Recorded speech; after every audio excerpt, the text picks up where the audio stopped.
Crime பிரான்ச்சோடைய விசாரணை அறையில ஒரு நாற்காலியில உட்கார வைக்கப்பட்டிருந்தான் அந்த வெட்டியா. அவனுக்கு முன்னாடி ஆவி பறக்கிற டீ, 4 பஜ்ஜி, ஒரு பாக்கெட் சிகரெட், பத்த வைக்க தேவையான தீப்பெட்டி இருந்துச்சு. வெட்டியானுக்கு எதிரில ரொம்ப கம்பீரமா உட்காந்துட்டு இருந்தாரு இன்ஸ்பெக்டர் ருத்ரன். அவரு யார் கூடயோ போன்ல பேசிட்டு இருந்தாரு. வெட்டியா நடுங்கபடியே உட்காந்துட்டு இருந்தான். அவனோட முகம் வெளியேறி போயிருந்தது. போலீஸ் இப்படி தன்னை தேடி வரும்னு அவன் கொஞ்சம் கூட எதிர்பார்க்கவே இல்லை. போலீஸ் தன்னை தேடி வந்தது இல்லாம இந்த விசாரணை ரூமுக்குள்ள உட்கார வச்சு டீ, பஜ்ஜி அப்படின்னு உபசரணை எல்லாம் செய்யறத பார்த்ததும் அவனுக்கு பயம் பல மடங்கு அதிகமாக ஆரம்பிச்சது. இதெல்லாம் எதுக்குன்னே தெரியலையே அப்படின்னு ரொம்பவே குழப்பத்துலதான் அவன் உட்காந்துட்டு இருந்தான். ருத்ரன் போன்ல பேசிட்டு அவன் பக்கம் திரும்பி உட்கார்ந்தாரு. சவகாசமா ஒரு சிகரெட் எடுத்து பத்த வைக்கவும் செஞ்சாரு. அவர் ஏதோ தங்கிட்ட கேட்க போறாருன்னு அந்த வெட்டியா ரொம்பவும் படபடப்பா பார்த்துட்டு இருந்தான். பயப்படாத, முதல்ல டீ எடுத்து குடி, ஆறுது பாரு அப்படின்னு சொன்னாரு. சார் பயமா இருக்கு சார், என்ன எதுக்காக சார் இங்க கூட்டிட்டு வந்தீங்க அப்படின்னு பயத்தோடவே கேட்க ஆரம்பிச்சான் அந்த வெட்டியா. ஏண்டா நான் உன்னை எதுக்கு கூட்டிட்டு வந்தேன்னு உனக்கு தெரியாது அப்படின்னு ருத்ரன் கேட்கவும், சத்தியமா எனக்கு தெரியாது சார், என்ன எதுக்கு சார் கூட்டிட்டு வந்தீங்கன்னு மறுபடியும் பயத்தோட கேட்கவும், ஏண்டா உன்னை கூட்டிட்டு வந்து மரியாதையா உட்கார வச்சு டீ, பஜ்ஜி, சுஜ் எல்லாம் வாங்கி கொடுத்துருக்கனே, இப்ப கூட தெரியலன்னு சொன்னா எப்படிடா அப்படின்னு கேட்டுக்கிட்டே எழுந்திருச்சாரு. எழுந்திருச்சவரு தன்னோட இடுப்பு பெல்ட்டை சரி பண்ணவும் வெட்டியா பயத்தோட உச்சத்துக்கே போயிட்டான். தன்னை எதுக்காக கூட்டிட்டு வந்திருப்பாங்கன்னு ஓரளவுக்கு யூகம் பண்ணிட்டான் அந்த வெட்டியா. சார் சத்தியமா சொல்றேன், சட்டவிரோதமா நான் எதுவுமே செய்யல. சுடுகாட்டுக்கு ஒரு கைதியை எரிக்கிறதுக்காக கொண்டு வருவாங்க. அப்போ அங்க இருக்கிறவங்க என்னெல்லாம் பேசிக்கிறாங்கன்னு நான் ஒட்டு கேட்கணும். அங்க அவங்க பேசுற விஷயத்த ஒண்ணு விடாம நான் சொல்லணும். இதுக்காக எனக்கு 2000 ரூபாய் கொடுக்கணும்னு சொன்னான். சரி, அப்படி அவங்க என்ன பேசிக்கிட்டாங்க அப்படின்னு ருத்ரன் கேட்டதுக்கு, அவங்க ஒன்னும் பெருசா பேசிக்கல சார். இறந்து போயிருந்த அந்த கைதியோட வாயில ஒரு லெட்டர் இருந்துச்சு. அந்த பொண்ணு அந்த லெட்டரை எடுத்து படிச்சு பார்த்ததும் என்ன நினைச்சாலும் தெரியல, அந்த லெட்டரை சுக்குநூறா கிழிச்சும் போட்டுட்டா. அவ அதை கிழிச்சு போட்டதுமே அதுல ஏதோ ஒரு விஷயம் இருக்குன்னு நான் தெரிஞ்சுக்கிட்டேன். அவங்க அங்க இருந்து நகர்ந்த பிறகு அவ கிழிச்சு போட்ட அந்த பேப்பர் துண்டுகளை ஒண்ணு விடாம பொறுக்கி கொண்டு போய் அவங்க கிட்ட கொடுத்துட்டேன். பணத்தையும் வாங்கிக்கிட்டேன். வந்தவன் யாரு, அவன் பேர் என்னன்னு எதுவுமே எனக்கு தெரியாது சார். கிழிஞ்சு போன கடிதாசி கொடுத்து பணத்தை மட்டும் தான் சார் நான் வாங்கினேன் அப்படின்னு பயத்தோடவே வாக்குமூலத்தையும் கொடுத்தான். அந்த வெட்டியான் கொடுத்த வாக்குமூலத்தை தெளிவா கேட்டதும் ருத்ரன் சில வினாடிகள் ஆழமா யோசிச்சாரு. இன்ஸ்பெக்டருடைய மௌனமா இருக்கிறது அந்த வெட்டியானுக்கு பயத்தை மேலும் மேலும் அதிகரிச்சுக்கிட்டே போக ஆரம்பிச்சது. இன்ஸ்பெக்டர் ருத்ரனே அந்த மௌனத்தையும் உடைச்சாரு. சரி, நீ இப்ப கிளம்பு அப்படின்னு சொன்னாரு. அவர் சொன்ன அந்த வார்த்தை வெட்டியானோட காதல தேனா வந்து பாஞ்சது. அடுத்த நிமிஷமே ஈசலுக்கு சிறகு முறைச்ச மாதிரி அந்த இடத்தை விட்டு பரபரப்பா கிளம்ப ஆரம்பிச்சான் வெட்டியா. அவன் கிளம்புற நேரத்துல, ஒரு நிமிஷம் இரு, உனக்கு பணம் கொடுத்தவன நேரா பார்த்தனா நீ அடையாளம் காட்டுவதானே அப்படின்னு மிரட்டல் துணியோட கேட்கவும் அவன் பயந்துகிட்டே, கண்டிப்பா காட்டுவோம் சார், என்கிட்ட சொல்லாம நீ எந்த வெளியூருக்கும் போக கூடாது, அப்படி போறதா இருந்தா எழுதி கொடுத்துட்டு தான் போகணும், புரியுதா அப்படின்னு எச்சரிக்கை கொடுத்துதான் அந்த வெட்டியான அனுப்பி வச்சார் ருத்ரன். அந்த வெட்டியான வெளியே அனுப்பிட்டு இன்ஸ்பெக்டர் ருத்ரன் விசாரணை ரூமை விட்டு வெளியே வந்தாரு. எதிரில சக இன்ஸ்பெக்டரான ஜாகிர் வந்துட்டு இருந்தாரு. ருத்ரனை பார்த்ததும் ஜாகிர், ஹாய் ருத்ரா, எப்படி இருக்க அப்படின்னு விசாரிக்க ஆரம்பிச்சாரு. நல்லா இருக்கேன் ஜாகிர், பார்த்து ரொம்ப நாள் ஆச்சுல அப்படின்னு 2 பேரும் சாதாரணமா பேச ஆரம்பிச்சாங்க. என்ன என்கொயரியா அப்படின்னு ஜாகிர் கேட்கவும், பின்ன கழுத கட்ட குட்டிசவரு, இங்க வேற என்ன பண்ண முடியும் அப்படின்னு ருத்ரன் நக்கலா பதில் சொல்லவும், அந்த வரதன் கேஸ் என்னதான் ஆச்சு அப்படின்னு ஜாகிர் ருத்ரன் கிட்ட விசாரிக்க ஆரம்பிச்சாரு. அவன் செத்துட்டான், ஆனா விவகாரம் இன்னும் சாகவே இல்லை, இப்பதான் சூடாகி இருக்கு, அதிகபட்சம் இன்னும் 2-3 நாள் தான், அதுக்கப்புறம் எல்லா பத்திரிகையிலையும் அந்த தங்க கடத்த விவகாரம் தான் தலைப்பு செய்தியா இருக்க போகுது அப்படின்னு ருத்ரன் ஜாகிருக்கு பதில் சொன்னாரு.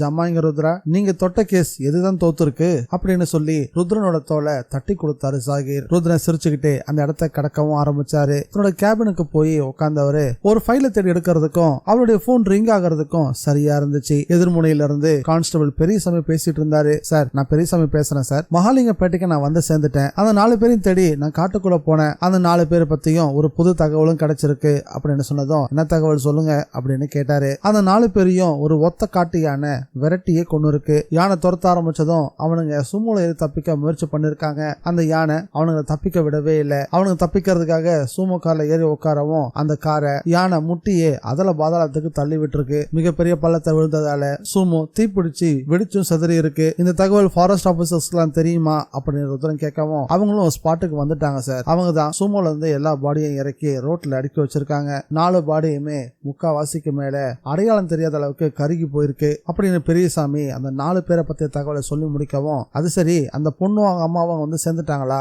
அப்படின்னு கேட்டார் ருத்ரன். வந்துட்டாங்க சார், காட்டுக்குள்ள எப்படி நுழையிறதுன்னு தெரியாம இப்போதைக்கு கோவிலுக்கு சொந்தமான ஒரு கல்யாண மண்டபத்துக்குள்ள தங்கி இருக்காங்க. சரி, அவங்கள அப்படியே ஃபாலோ பண்ணுங்க. அந்த பொண்ணு பிரியாவை ரொம்ப சாதாரண இடம் போட்டுறாதீங்க, அவன் நிச்சயம் தங்க இருக்கிற இடத்த நெருங்கி போவா.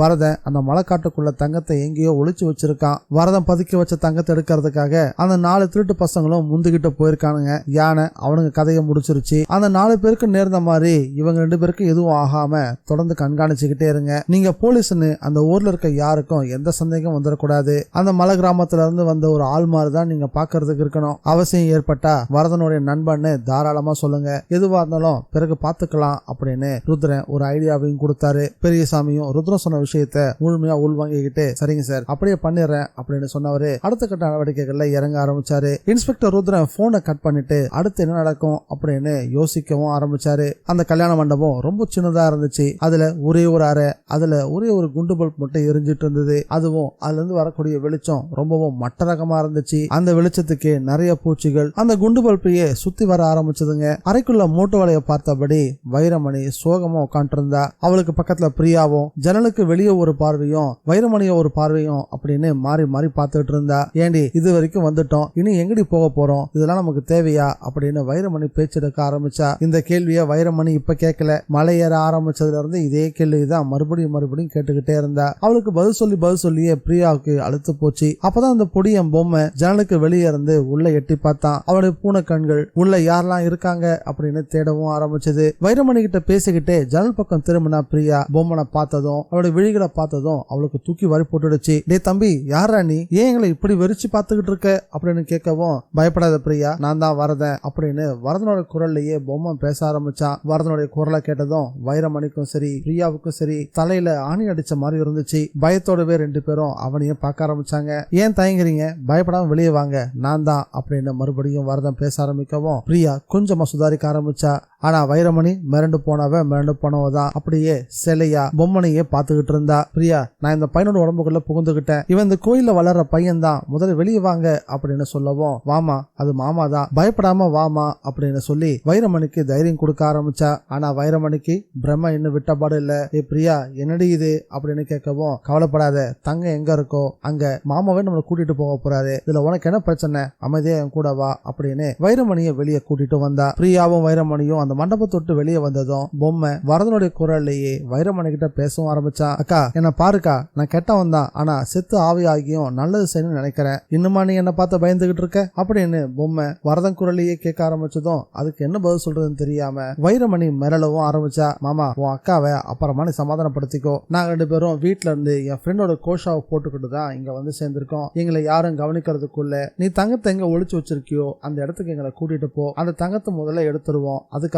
அந்த தங்கத்தை நீ என்ன செய்யணும்னு சொல்றியோ அதை அப்படியே நான் செஞ்சிடறேன் அப்படின்னு பிரியா பொம்மை கிட்ட சொல்லவும், பிரியா நீ இப்ப நிக்கிறிய மகாலிங்கப்பேட்டை, நான் ஒளிச்சு வச்சிருக்க அந்த தங்கம் முழுசும் இந்த கோவிலுக்கு சொந்தமானதுதான், அந்த தங்கத்தை இந்த கோவில்ல சேர்க்கறதுக்காக நான் வரும்போதுதான் போலீஸ் என்ன துரத்தினாங்க, கடைசியில என் கதையும் முடிச்சுட்டாங்க, அப்படின்னா இந்த காட்டுல இருக்க ஏதோ ஒரு மரத்துல தான் அந்த தங்கப்பெட்டியை நீ போட்டு வச்சிருக்கியா மாமா அப்படின்னு கேட்கவும், ஆமா அது ஒரு மஞ்சள் கடமை மரம், ஆனா அது எந்த மரம் எனக்கு ஞாபகம் இல்ல, எவ்வளவுதான் யோசிச்சு பார்த்தாலும் அது மட்டும் எனக்கு ஞாபகமே வர மாட்டாங்குது, எல்லா மரங்களும் பார்க்கறதுக்கு ஒரே உருவமா தான் என் கணக்கு தெரியுது அப்படின்னு பொம்மை ரூபத்துல இருந்த வரதன் சொல்லவும், என்னமாமா நீ கடைசி நேரத்துல வந்து இப்படி சொல்லிக்கிட்டு இருக்க, நான் என்ன செய்யட்டும் பிரியா, போலீஸ் என்னை துரத்தும் போது இரவு நேரம், போலீஸ் என்னை சுத்தி வளைச்சிருவானு பயத்துல பக்கத்துல இருந்த ஒரு மரப்பொந்துக்குள்ள அந்த பெட்டியை போட்டேன், அது மஞ்ச கடமை மரன்றது மட்டும்தான் நான் பார்த்தேனே தவிர வேறு எந்த அடையாளத்தை நான் கவனிக்கவே இல்லை அப்படின்னு பொம்மை ரொம்ப சோகமா சொல்லவும், சரி இப்ப நம்ம அந்த காட்டுக்குள்ள போவோம், அங்க போய் இருக்கிற எல்லா மரத்தையும் தேடுவோம், முடிஞ்ச அளவுக்கு அந்த மஞ்ச கடமை மரத்தை கூடிய சீக்கிரம் கண்டுபிடிப்போம் அப்படின்னு பிரியா சொல்லவும், உங்களை பத்திரமா அந்த காட்டுக்குள்ள கூட்டிட்டு போறதுக்காக தான் இந்த பையனோட உடம்புக்குள்ளே நான் நுழைஞ்சேன் அப்படின்னு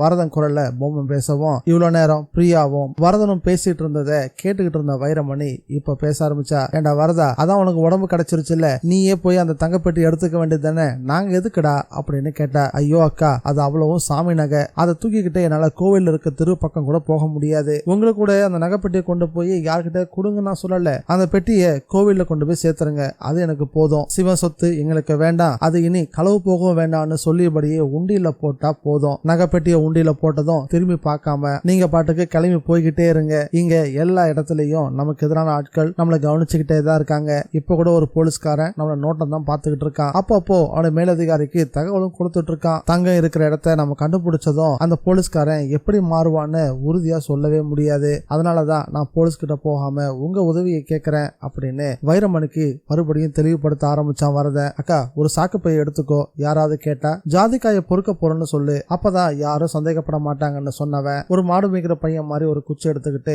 வேக வேகமா காடு நோக்கி நடக்கவும் ஆரம்பிச்சான். பிரியாவும் வைரமணியும் வரத என்ன சொன்னாலும் அதன்படியே நடக்கவும் ஆரம்பிச்சாங்க. பொம்மை ரோட்ல நடந்து போகும்போது அங்கங்க படுத்துட்டு இருந்த நாய்கள் பொம்மனை எழுந்து நின்று கூர்ந்து பார்க்க ஆரம்பிச்சதுங்க. அதுங்க தன் நோக்கி தான் வரப்போகுதுன்றது தெரிஞ்சுக்கிட்டு அதுங்களை நோக்கி தன் கையில தடியால ஒரு விசிறினா அதுங்க உடம்புல நெருப்பு பட்டா மாதிரி கத்திக்கிட்டு அங்கிருந்து ஓடவும் செஞ்சது. ரெண்டு பேரும் பயப்படாம என் பின்னாடியே வாங்க, மலைக்கு போற குறுக்கு பாதை வழியில நம்ம இறங்கிட்டோம்னா அதுக்கப்புறம் எந்த கவலையும் இல்ல அப்படின்னு சொல்லி அந்த குறுக்கு பாதையை நோக்கி வேகமா நடக்க ஆரம்பிச்சான் வரத. பிரியாவும் வைரமணியும் மறு வார்த்தை பேசாம அவன் போன பாதையிலேயே பின்னாடியே ஆட்டுக்குட்டி போற மாதிரி போய்கிட்டே இருந்தாங்க. போற வழியில நான் உண்டு என் வேலை உண்டுன்னு இருந்தேன், இப்படி ஒரு மலைக்காட்டுல அலை விட்டுட்டா இந்த படுபாவி அப்படின்னு புலம்பிக்கிட்டே தான் நடந்துகிட்டு இருந்தா வைரமணி. முன்னாடி பொம்மை போக பின்னாடியே வைரமணியும் பிரியாவும் போயிட்டு இருந்தாங்க. அவங்களுக்கு சரியா 100-150 அடி பின்னாடி போலீஸ் உளவாளியான பெரியசாமி சாதாரண மலைவாசி மாதிரி வேஷம் போட்டுக்கிட்டு அவங்கள ஃபாலோவும் பண்ணிட்டு இருந்தான். அவங்கள மறைஞ்சு ஃபாலோ பண்ணும்போது அவனுடைய செல்போனுக்கு ஒரு அழைப்பு வந்துச்சு. எதிர்முனையில பேசினது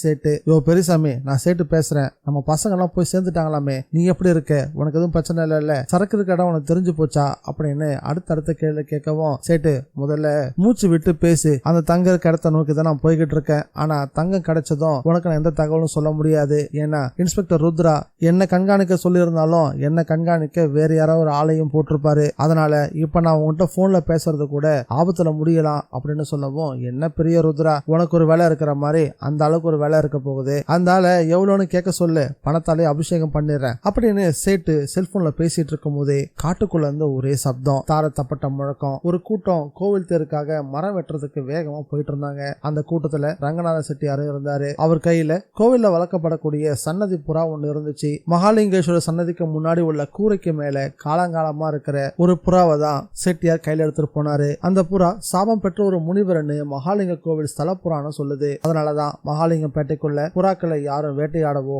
துன்புறுத்தவோ கூடாதுன்னு ஒரு மரபும் உண்டு. அதுலயும் கருவறைக்கு மேலுள்ள கூரையில் அமர்ந்திருக்கக்கூடிய வெள்ளப்புறாவை பார்த்தாங்கன்னா ஊர்க்காரங்க எல்லாமே கன்னத்துல போட்டுட்டு தான் கடந்து போவாங்க. செட்டியார் கையில இருக்கக்கூடிய அந்த புறா தான் காட்டுல தேர் செய்ய தேவையான மரம் எதுன்றத காட்டி கொடுக்க போகுது. அந்த புறா எந்த மரத்துக்கு மேல போய் உட்காருதோ அந்த மரத்தை தான் வெட்டி எடுத்துட்டு போய் தேர் செய்யறதுக்கு தேவையான அடிக்கட்டையை செய்யறதுன்னு ஊர் கூடி முடிவெடுத்திருக்கு. அதுக்காக தான் இந்த ஜனக்கூட்டம் புறாவை எடுத்துக்கிட்டு இப்படி காட்டுக்குள்ள போய்கிட்டு இருக்காங்க. வரத இந்த கூட்டத்தை காட்டுல கொஞ்சமும் எதிர்பார்க்கவே இல்ல. வழியில அவங்க எதிர்பட்டதும் அவங்க கூட சேர்ந்து போகிறதுக்கு வரதனால முடியல. அக்கா கொஞ்சம் பொறுங்க, இந்த கூட்டத்தை நான் எதிர்பார்க்கல, இவங்க கோயிலுக்கு தேர் செய்யறதுக்காக மரத்தை தேர்ந்தெடுக்க போறாங்க, இவங்க போனதுக்கு அப்புறம் நம்ம போகலாம் அப்படின்னு சொன்னா. வைரமணி இது என்ன வழக்கம் அப்படின்னு கேட்கவும், மகாலிங்கம் பேட்டையில இதுதான் வழக்கம், கோவில் கட்டணும் இல்ல தேர் கட்டணும் இல்ல பழக்க வழக்கங்களை மாத்திரம்னா இல்ல கோவில் சம்பந்தமா எது செய்யறதா இருந்தாலும் சரி இந்த கோவில்ல இருக்கக்கூடிய புறாதான் சாமியா வந்து உத்தரவு கொடுக்கும். ஜோசியம் பாக்குறதுக்கு கிளி சீட் எடுத்து கொடுக்கறத கேள்விப்பட்டிருக்கோம், பார்த்திருக்கோம், இங்க புறாவா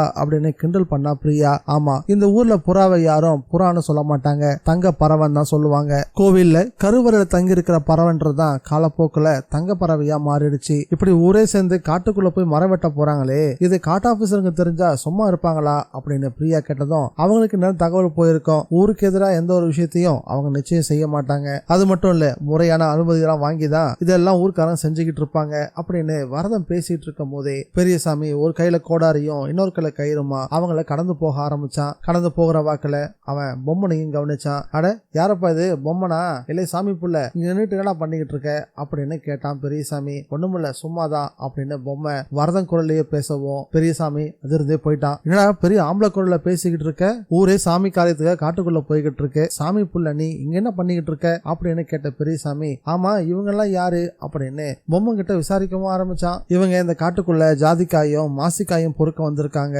அப்படின்னு பொம்மை சொல்லவும், இவங்கள பார்த்தா நம்ம ஆளுங்க மாதிரி தெரியலையே, தலை சீவிருக்க லட்சணமும் காலில் செருப்பு போட்டுறதையும் பார்த்தா பட்டணம் மாதிரில தெரியுது அப்படின்னு ஒரு கொக்கிய மாட்டி பேச ஆரம்பிச்சான் பெரியசாமி. ஆமா அவங்க பட்டணம் தான், நீயும் பட்டணம் தான் எனக்கு தெரியும், நீ போலீஸ்காரன் தானே, போய் வேலையை பாரு அப்படின்னு வரதன் குரலே பொம்மை பேசவும் பெரியசாமிக்கு தூக்கி வாரி போட்டுடுச்சு. வரதன் அதோட நிக்கல, உன் பேரு பெரியசாமி, நீ கிரைம் பிரான்ச் போலீஸ்காரன், இவங்களை வேவு பார்க்க தானே வந்திருக்க, நீ கெட்டிக்காரன் தான், நான் இல்லன்னு சொல்ல, ஆனா நான் யாருன்னு உனக்கு தெரியாது இல்ல, இந்த கூட்டத்துக்குள்ள எத்தனை நல்லவன் எத்தனை கெட்டவன் இருக்கான்ற வரைக்கும் எனக்கு நல்லாவே தெரியும், அதனாலதான் செத்த பிறகு ஆவியாகும் கூட உங்ககிட்ட பேசிக்கிட்டு இருக்கேன், நீ தலைகை நின்னாலும் சரி இந்த மலையில நான் எந்த மரத்துக்குள்ள தங்கப்பெட்டிய போட்டிருக்கன்றத உன்னால கண்டுபிடிக்கவே முடியாது, சொல்ல போனா எனக்கே தெரியாது, இருட்டு நேரம் தப்பிச்சா போதும் அப்படின்னு ஒரு மரபந்துக்குள்ள பொட்டியை போட்டேன், அதுக்கு மேல இலை தழை சருகு எல்லாத்தையும் போட்டு மூடிட்டேன். இங்க பாரு பெரியசாமி, நீ நல்ல போலீஸா நாணயமான போலீஸா இருந்தா என் கூட வா. தங்கப்பெட்டி நான் தேடி கண்டுபிடிக்கிறதுக்கு எனக்கு உதவி செய். ஒரு போலீஸ்காரனாவே வா, தைரியமா தேடுவோம். சேட்டோட பணத்துக்காக ஆசைப்படாத. கிடைக்கிற தங்கத்துல உனக்கு கொஞ்சம் ஒதுக்கிக்கலாம் அப்படின்ற எண்ணம் இருந்தா இப்பயே ஒதுங்கி போயிடு. இல்லனா அந்த 4 பேரையும் யானை ரூபத்துல எப்படி முட்டி பள்ளத்துக்குள்ள தள்ளி விட்டனோ அதே போல உன்னையும் பரலோகம் அனுப்பிடுவேன் அப்படின்னு பொம்மை வடிவில வரதன் பேசின எல்லா விஷயத்தையும் பெரியசாமி கேட்டதும் அப்படியே பிரம்ம பிடிச்சவன் மாதிரி ஒரே இடத்துல நின்னுட்டான். பிரியா இப்ப குறுக்கிட்டு பேச ஆரம்பிச்சா. மிஸ்டர், நீங்க போலீஸ்காரா அப்படின்னு பிரியா கேட்டதும், ஆமாமா, இந்த பையன் பேச்சு சாரி, இந்த பையனுக்குள்ள இருக்கக்கூடிய வரதாவை பேசுறத நான் கனவுலையும் எதிர்பார்க்கல. எனக்கு இதெல்லாம் எந்த அளவுக்கு உண்மைன்றது பெரிய குழப்பமா இருக்கு. வரதன் எழுதி வச்ச லெட்டரை வச்சுதான் நீங்க காட்டுக்குள்ள போய்கிட்டு இருக்கீங்கன்னு நினைச்சிட்டு இருந்தேன். கடைசியில வரதனே உங்களுக்கு வழிகாட்டிக்கிட்டு இருக்கான்ற உண்மை இப்பதான் எனக்கு புரிஞ்சுது அப்படின்னு பெரியசாமி பிரியா கிட்ட பேசிட்டு இருக்கும் போதே, ஆமா அதிசயம் தான், கடவுள் கிட்ட நான் அதுக்கான சக்தியை கேட்டேன். காலம் பூரா ஒரு திருட்டு பயல தான் தெரிஞ்சுக்கிட்டு இருந்தேன். உன்னோட சொத்தை காப்பாத்தி கொடுத்து ஒரு நல்லவனா மாற எனக்கு உதவி செய்யணும் கடவுள்கிட்ட கேட்டேன். அவரும் எனக்கு சக்தியை கொடுத்தாரு அப்படின்னு வரதா சொல்லவும், வரதா உன்னோட விருப்பப்படியே உனக்கு நான் உதவி செய்யறேன். ஒரு போலீஸா மட்டும் இல்ல, ஒரு மனுஷனா இதை நான் செய்ய தவறினா உண்மையில நானும் நல்ல கதிக்கு போக மாட்டேன். இங்க பாருங்கம்மா, நீங்க 2 பேரும் வந்த வழியை திரும்பி போங்க. இனி உங்க உதவி வரதனுக்கு அவசியம் இல்ல. மிருகங்கள் தெரிஞ்சுக்கிட்டு இருக்க இந்த காட்டுக்குள்ள நீங்களும் வந்து கஷ்டப்பட வேணாம். அந்த மகாலிங்க சாமி சத்தியமா வரதனுக்கு உதவி செய்ய போறேன். வரதன் தங்கத்தை எடுத்து கொடுத்ததும் அந்த தங்கத்தை அரசாங்கத்துக்கிட்ட சேர்க்க போறேன். பெரியசாமியோட பேச்சை கேட்டதும் பிரியாவும் வைரமணியும் கொஞ்சம் நிதானிக்க ஆரம்பிச்சாங்க. வரதனும், அக்கா இவர் சொல்றது சரிதான், நீங்க திரும்பி போங்க, போய் கோயில்ல காத்துருங்க, எல்லாம் நல்லதாவே நடக்கும், நாங்க திரும்பி வருவோம் அப்படின்னு சொன்னா. பிரியாவும் வைரமணியும் கோவில் நோக்கி திரும்பி நடக்க ஆரம்பிச்சாங்க. வரதன் பொம்மை வடிவில முன்னாடி போக பின்னாடியே பெரியசாமி பின் தொடர ஆரம்பிச்சான். அந்த நேரத்துல இருட்டவும் தொடங்குச்சு. மலைக்காடு முழுக்க நிறைய மரங்களை 2 பேரும் சேர்ந்து தேட ஆரம்பிச்சாங்க. சுமார் ஒரு 1000 மரங்களையாவது சோதிச்சு பார்த்திருப்பாங்க. தங்கப்பெட்டி எங்கேயும் கிடைக்கவே இல்லை. பெரியசாமிக்கு ஏமாற்றம் தான் அதிகமாக ஆரம்பிச்சது. வரதா நல்லா ஞாபகப்படுத்திப்பாரு, இந்த காடு தானா? எனக்கு தெரிஞ்சு இந்த காட்டுல இருக்கக்கூடிய அநேக மஞ்சக்கடம மரங்களையும் நம்ம சோதிச்சு பார்த்துட்டோம் அப்படின்னு விரக்தியா பேச ஆரம்பிக்கவும், இல்ல இந்த காடு தான், இந்த பக்கத்துல இருக்கக்கூடிய மரத்துல தான், எனக்கு சந்தேகமே இல்லைன்னு உறுதியா பேச ஆரம்பிச்சான் வரதன். அப்பதான் பெரியசாமி அந்த பகுதியில ஒரு பெரிய மரம் அறுக்கப்பட்டிருப்பதை கவனிச்சான். வரதா அங்க பாரு, ஒரு பெரிய மரத்தை யாரோ அறுத்திருக்காங்க, ஒருவேளை சேட்டு ஆளுங்க முந்திக்கிட்டாங்களா அப்படின்னு சந்தேகமா பெரியசாமி கேட்க ஆரம்பிக்கவும், எனக்கு உறுதியா தெரியல, ஆனா வெட்டப்பட்ட அந்த மரத்துல இருந்த பொந்துக்குள்ளதான் நான் தங்கப்பெட்டிய போட்டேன் அப்படின்னு வரதன் தீர்க்கமா சொன்னான். அடைச்ச, அப்ப ஏதோ ஒரு வகையில சேட்டு ஆளுங்க முந்திக்கிட்டாங்க, இவ்வளவு கஷ்டப்பட்டும் பலனே இல்லாம போச்சு வரதா அப்படின்னு பெரியசாமி சோகமா பேச ஆரம்பிச்சான். அதே நேரத்துல மாமா அப்படின்னு பிரியாவோட குரல் அங்க எதிரொலிக்க ஆரம்பிச்சது. பிரியா தனியா ஓடி வந்துகிட்டு இருந்தா. அவகிட்ட இனம் புரியாத ஒரு பதட்டம். பெரியசாமி இதை கவனிச்சுட்டு, வரதா அங்க பாரு, உன்னுடைய அக்கா மக தான் ஓடி வரா, ஏதோ முக்கியமான விஷயம் போல இருக்கு அப்படின்னு பெரியசாமி சொல்லவும், வரதனும் பிரியாவை நோக்கி ஓட ஆரம்பிச்சான். மாமா, அந்த தங்கப்பெட்டி கிடைச்சிருச்சு. கோவிலுக்குன்னு தேர் செய்யறதுக்காக ஒரு பெரிய மரத்தை வெட்டி எடுத்துட்டு வந்தாங்க. அதுல ஒரு பொந்து இருந்துச்சு. அந்த பொந்துக்குள்ளதான் அந்த பெட்டி இருந்திருக்கு. சாமிக்கு முன்னால மரத்துண்டை வச்சு பூஜை போடும் போதுதான் பெட்டி அதுக்குள்ள இருக்கிற விஷயமே எல்லாருக்கும் தெரிய வந்துச்சு. தங்கப்பறவை போய் உட்கார்ந்த மரத்துல சாமியோட தங்கமே இருக்கிறத பத்தி ஊரே பேசிக்கிட்டு இருக்கு. உன்னோட விருப்பத்தை சாமியை வந்து நிறைவேற்றிருக்கு பாத்தியா? உடனே வா மாமா, வந்து அந்த அதிசயத்தை பாரு அப்படின்னு பிரியா அவசரப்படுத்த ஆரம்பிச்சா. தங்கப்பெட்டி கிடைச்சிருச்சு அப்படின்னு செய்தியை கேட்டுதான் பெரியசாமி அண்ணாந்து வானத்தை பார்த்து கடவுளுக்கு நன்றி சொல்ல ஆரம்பிச்சான். அப்படியே பொம்மை உருவுல இருந்த வரதன் பக்கம் திரும்பி பார்க்கவும் பொம்மை தரையில மயங்கி விழுந்து கிடந்தான். வரதன் மயங்கி விழுறத பிரியாவும் கவனிச்சா. மாமான்னு கத்துக்கிட்டு அவளும் ஓடி வர 2 பேருமா தூக்கி பிரியா தன் கையில வச்சிருந்த வாட்டர் பாட்டில இருந்து தண்ணி எடுத்து பொம்மை முகத்துல தெளிக்கவும் அவன் கண் முழிச்சான். கண் முழிச்சு பார்த்தவன், நீங்க எல்லாம் யாரு, நான் எங்க இருக்கேன் அப்படின்னு கேட்க ஆரம்பிச்சான். பிரியாவுக்கும் பெரியசாமிக்கும் விஷயம் புரிய ஆரம்பிச்சது. தம்பி, நீ பொம்மை தானே, நீ விளையாட்ட அந்த பக்கம் வந்த, அப்படியே மயங்கி விழுந்துட்ட, அதான் உன்னை கூட்டிட்டு போக வந்திருக்கோம் அப்படின்னு சொல்லி பெரியசாமியும் பிரியாவும் பொம்மனை கூட்டிட்டு ஊருக்குள்ள நடக்கவும் ஆரம்பிச்சாங்க.